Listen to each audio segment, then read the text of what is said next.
Report પોલીસે અમદાવાદના હાસોલ વિસ્તારમાં 2 મકાનો પર દરોડા પાડીને પ્રતિબંધિત ગોગો પેપરના 300થી વધુ કાર્ટન ઝડપી પાડ્યા. પોલીસે અંદાજે 72 લાખની કિંમતનો મુદ્દામાલ જપ્ત કર્યો અને આ ગુનામાં આરોપી જેકી મોટવાનીની ધરપકડ કરી. આરોપી આ પ્રતિબંધિત માલ મહારાષ્ટ્રથી મંગાવતો હતો અને અહીં સ્ટેચ પ્રો કંપનીના નામે સપ્લાય કરતો. આરોપી મોબાઈલ દ્વારા સંપર્ક કરી અમદાવાદ અને આસપાસના જિલ્લાના પાન ગલ્લા તથા કિરાણા સ્ટોર્સમાં સીધો જ માલ પહોંચાડતો.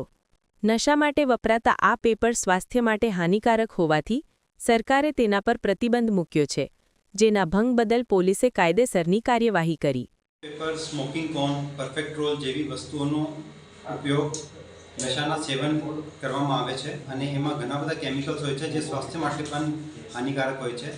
એ ધ્યાને રાખીને પોલીસ દ્વારા ખાસ ઝુંબેશ રાખવામાં આવે અને દરેક પાન ગલ્લા, કિરાણા સ્ટોર જ્યાં એનું વેચાણ થતું હોય છે ત્યાં જઈને લોકોને સમજ કરવામાં આવેલ હતું અને સરકારશ્રી દ્વારા પણ જાહેરનામા બહાર પાડીને એને એક પ્રતિબંધિત વસ્તુ તરીકે જાહેર કરવામાં આવ્યું હતું.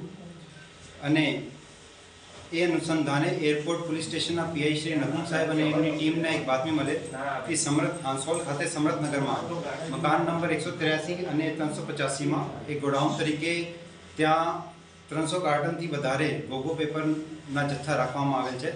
તો પોલીસની ટીમ ત્યાં જઈને રેડ પાડી અને કુલ 72 લાખનું મુદ્દામાલ કબજે કરવામાં આવ્યું છે અને BNS 223 હેઠળ ગુનો નોંધીને આરોપી જેકી પ્રહલાદભાઈ મોટવાનીની ધરપકડ કરવામાં આવેલ છે અને આગળની કાર્યવાહી ચાલુ છે.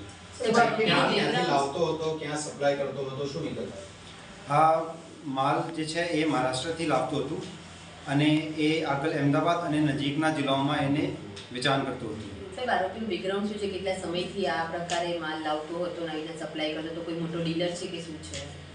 એ સ્ટેચ પ્રો કંપનીનો માલ આપતો હતો અને એ જે છે એ અમદાવાદમાં અને આજુબાજુના જિલ્લાઓમાં છૂટક વેચાણ એમનું કરતું હતું અને એની અત્યારે પોલીસે એની કસ્ટડી મેળવીને ઇન્ટરોગેશન ચાલુ છે. તો આગળની વિગતો તપાસમાં સામે આવશે. કેટલાની કિંમતમાં આને પડતું હતું અને કેટલાની કિંમતમાં વેચાણ કરતો હતો?